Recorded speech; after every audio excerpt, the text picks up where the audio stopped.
제주 빌라델베 교회입니다. 마태복음 강의 156번째 시간입니다. 이번 시간에는 마태복음 12장을 총정리해 보도록 하겠습니다. 마태복음 12장은 예수께서 복음을 전하시는 데 있어서 이적과 표적을 행하시는 장면이 집중적으로 그려지고 있습니다. 특히 병든 자를 고치고 귀신을 쫓아내는 장면, 그리고 죽은 자를 살려내는 그런 장면들이 묘사되고 있는데, 이것을 두고 바리새인들, 사두개인들 중심으로 하는 그 율법에 매여 있는 이스라엘 백성들이 예수님을 비판하고 정죄하고 심판을 합니다. 그죠? 특히 이제 안식일에 일하는 곳에 대해서 당시에 목숨 걸고 율법을 행위로서 행하는 것, 지키는 것이 곧 하나님을 향한 신실한 믿음이라고 확신에 차 있었던 바리새인들이 예수님을 죽이려고 하죠. 그죠? 근데 이제 그게 마음대로 뜻대로 안 됐는데, 결국 그들이 주장하는 건 뭐였냐면, 그 표적과 비유에 담겨져 있는 의미를 이해하지 못한 거예요. 자, 예수님이 사역을 어떻게 하셨어요? 예수님은 곧 창세기 3장에 등장하는 나시, 뱀이라고 했잖아요. 그죠? 근데 그 뱀이라고 하는 이름의 의미가 뭐라고 했어요? 아래 것을 가지고 성전에서 위 것을 말하다 가르치다. 그러니까 아래 것은 뭐를 말합니다. 뭐를 말합니까? 아랫물. 이것은 성경을 의미하는 거예요. 그러니까 예수님 당시에는 구약 성경을 가리키는 거겠죠. 모세 오경, 그죠? 율법과 선지자라고 표현을 하시는 그 아랫물, 아랫것, 구약 성경, 모세 오경, 율법을 가지고 위의 것, 위의 물, 진리, 복음을 전하고 있었단 말이에요. 근데 그 아랫것에는 뭐가 포함이 되는 거냐면 비유와 표적이 포함이 되는 거예요. 그러니까 비유와 표적을 행한 것은 그 자체를 쫓으라고, 그 자체를 갈망하라고 비유와 표적을 보여주신 게 아니라, 그 비유와 표적을 통해서 진짜 진리, 복음, 생명의 말씀을 전하기 위함이었단 말이에요. 왜냐하면 육신의 옷을 입고 있는 우리 입장에서는 위의 말을 바로 전하면, 진리를, 복음을 바로 전해버리면 이걸 알아먹지를 못해요. 이해를 못한단 말이에요. 깨닫지를 못해요. 그러니까 우리 수준에서 땅적인 것으로, 우리한테 익숙한 것, 우리가 관심이 있는 것을 가지고 설명을 한 거예요. 마치 이솝 우화를 읽으면 그 이솝 우화 속에 막 동물들도 나오고 그러는데, 그 동물들이 막 말도 하고 그러잖아요. 그죠? 그럼 그건 말이 돼요, 안 돼요? 말 안 되잖아요. 근데 사람들이 이솝 우화를 읽고 나서 어떻게 동물이 말을 할 수 있지? 이렇게 하나요? 아니잖아요. 그죠? 동물들이 말하는 것 자체에 목적이 있는 게 아니잖아요. 그 이솝 우화를 읽는 목적이.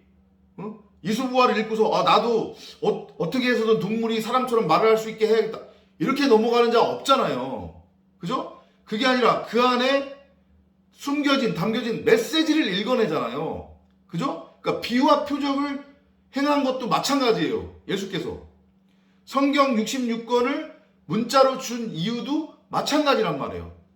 이걸 그냥 눈에 보이는 그대로 율법, 윤리, 도덕, 교훈, 세상 사는 지혜, 삶의 적용 지침으로 읽고서 이걸 큐티해가지고 내 삶에 적용해서 나의 삶을 변화시켜라.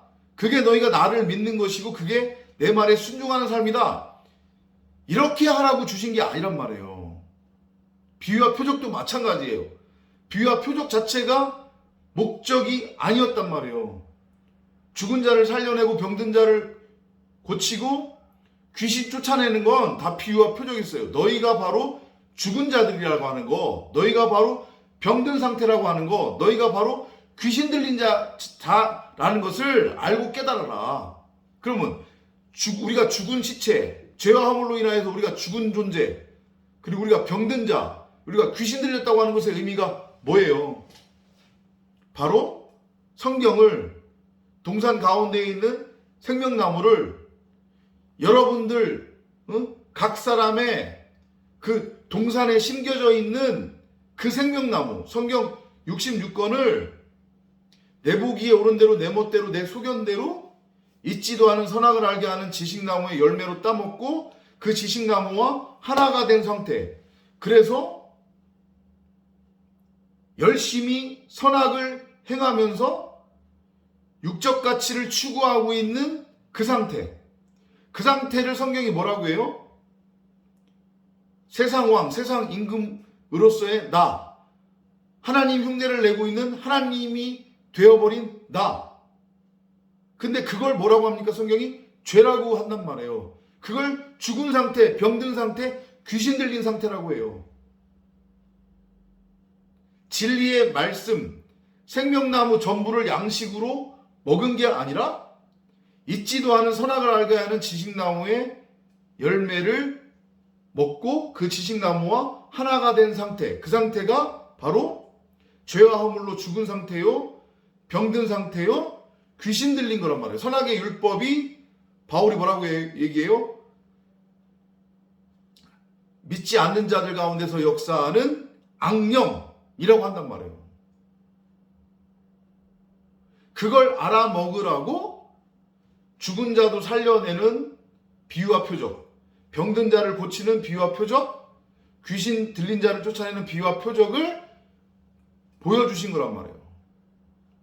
근데 그걸 알아먹지 못하고 엉뚱한 소리를 하죠. 응? 그런 예수님을 향해서 바리새인과 사두개인들 중심으로 이스라엘 백성들이 뭐라고 해요? 저자가 바로 사탄의 우두머리다. 귀신의 우두머리다. 그렇기 때문에 귀신을 쫓아내는 것이다. 이렇게 말을 했단 말이에요. 그러니까 거기에 대해서 예수님이 뭐라고 합니까? 예수님 당시에 진짜로 귀신을 쫓아내는 자들도 있었단 말이에요. 진짜 병든 자들을 병을 고치는 자들도 있었단 말이에요. 죽은 자를 살리는 자들이 있었단 말이에요. 열심히 율법을 행하는 자들 중에. 근데 그들이 다 바리새인이나 사두개인의 제자들이었단 말이에요. 설명이 안 되잖아요.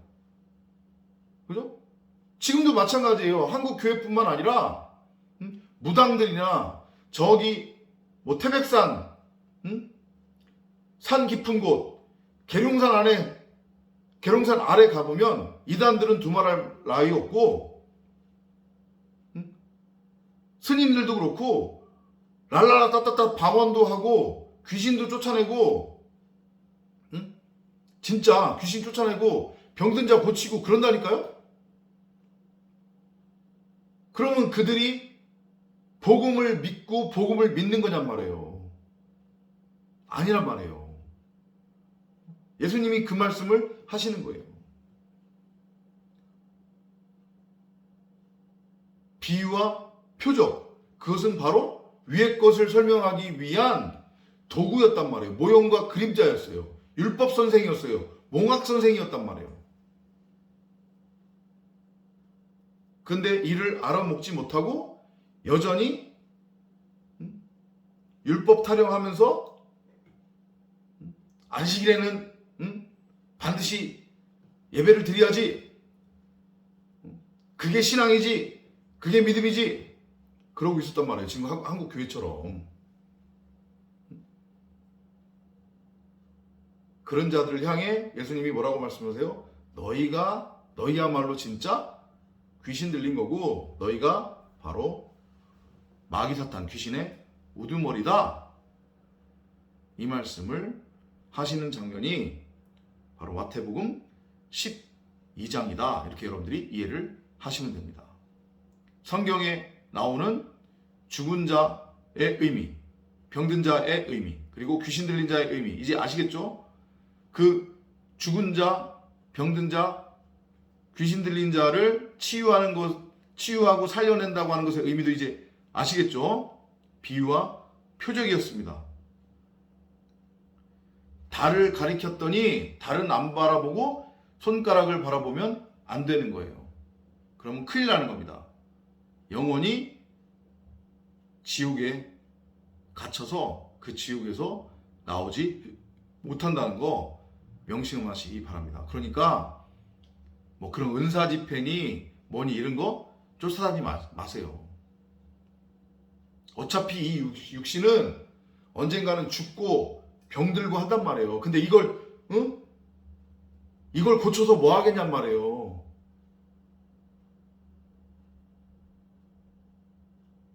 깨달음이 있으시기를 바랍니다. 다음 시간에 또 찾아뵙도록 하겠습니다. 안녕히 계십시오.